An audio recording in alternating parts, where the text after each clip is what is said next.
This plot's called the Arrow Top, and it's been a great food plot for us. Probably 3/4 of this plot we've had in fusion the last 2 years.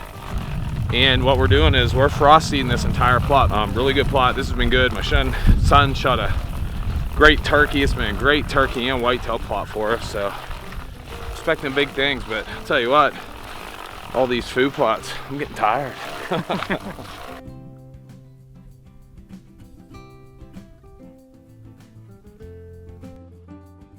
This food plot here, one of my favorite plots. It's the deceiving plot. This has been in fusion and clover, half of it for 3-4 years now. It's absolutely beautiful last year. We frost seeded it last year, turned out great, as well as frost seed this fusion plot as well.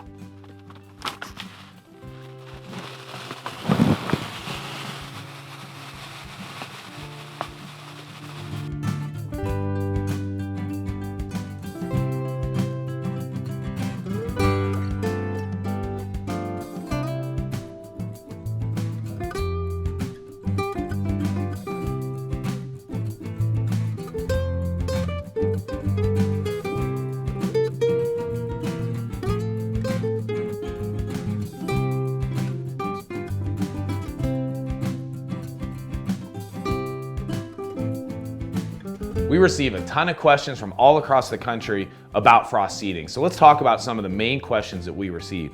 First one we get is, what can we frost seed? And what we generally tell people, you want to use a hard-coated seed. You don't want to use any soft seed that has a tendency to rot in the ground. So seeds from Whitetail Institute, you can use Fusion, Imperial Clover, Chick Magnet, and Alpha Rack. And those would be the 4 main seeds that we'd recommend from Whitetail Institute for frost seeding.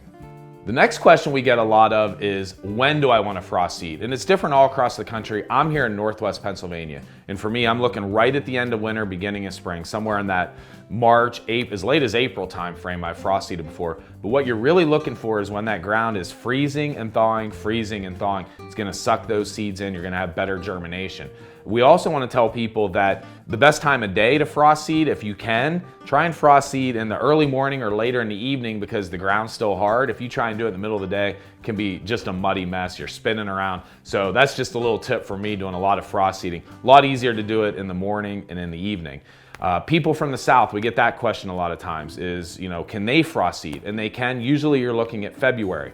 You want to stay away from sandy soils. Those type of soils for frost seeding is usually not very productive. So in the South, you're looking a little bit earlier in February to frost seed. Now let's talk about what the appropriate seeding rate is. And we get this question all the time, and I just have to tell people, it's different for everybody. And what I like to do each year is evaluate what that plot looks like at the end of the year. If you have a plot that had a lot of bare spots, was really kind of thinning out, maybe struggling a little bit, I'm gonna frost seed that with the recommended amount for a new planting, which is right on the bag. So, if you're planting a new planting, it calls for, a bag of, Imperial Clover for that new planting. That's exactly what I'm gonna put on the plot for a frost seeding. If you had a plot that was really lush and full the last year, probably what you're looking at is maybe half to 3/4 the amount. So it's really different every single year based on how the plot looks. One of the most overlooked items that I hear from guys that they're not doing when they frost seed that you need to be aware of is, I still soil sample all my plots. And I soil sample them early in the year, maybe at the end of the last year, and I see how much lime and fertilizer they're gonna need. And if it needs a bunch of lime, I try and get that lime well before I frost seed. As far as fertilizer, you can spread fertilizer a little bit later. You can go ahead and frost seed, and once that starts to emerge and green up, you can hit it with the fertilizer then. But soil samples are still a very important part, and you wanna make sure that you do them every year so that clover or that fusion, whatever it is getting all the nutrients that it needs. So soil samples are still a big part. Make sure you're doing it. Make sure you're still hitting that plot with lime and fertilizers as it's recommended. Let's talk a little bit about the equipment that you're gonna need, and this is one of the things that makes frost seeding so appealing. And you hear a lot of buzzwords out there, guys talking about soil health, trying to disturb that soil as little as possible. You hear the things like no-till and things like that. That's one of the awesome things about frost seeding. You're not gonna touch this soil with a disc, a tiller, or anything. All you're gonna need is a hand spreader. You're gonna take that hand spreader and broadcast that seed. That's the only equipment you're gonna need, other than what you need to spread your lime and fertilizer as well. But again, one of the most attractive parts about frost seeding is you're not gonna have to disturb that soil at all. Lastly, let's talk about plot maintenance. So you've done all the steps. You've soil sampled this plot, you've limed, you've fertilized, you've frost seed.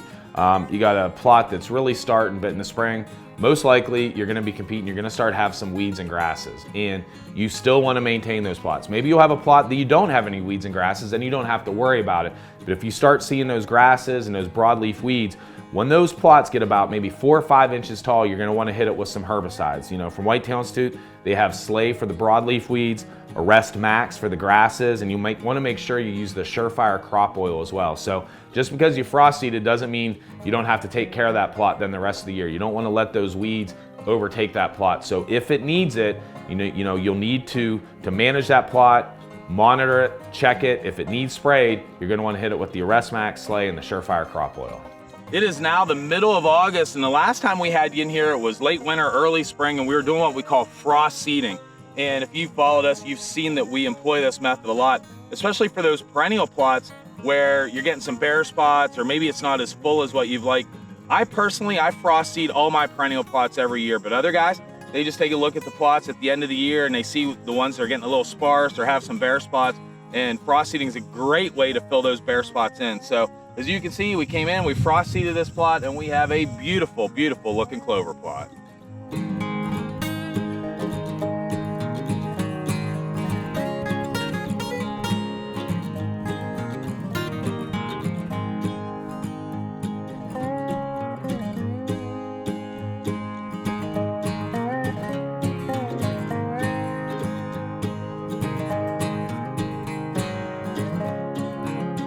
Okay, we're here at this first plot. We call this the deceiving plot, and as we expected, nothing but clover and chicory in here. We'll come back in here a couple times throughout the year and probably mow this. We're getting a ton of rain, and when these clovers top out and they start to turn brown, I like to mow. It just helps it germinate. But you can see, great looking plot. Super pumped.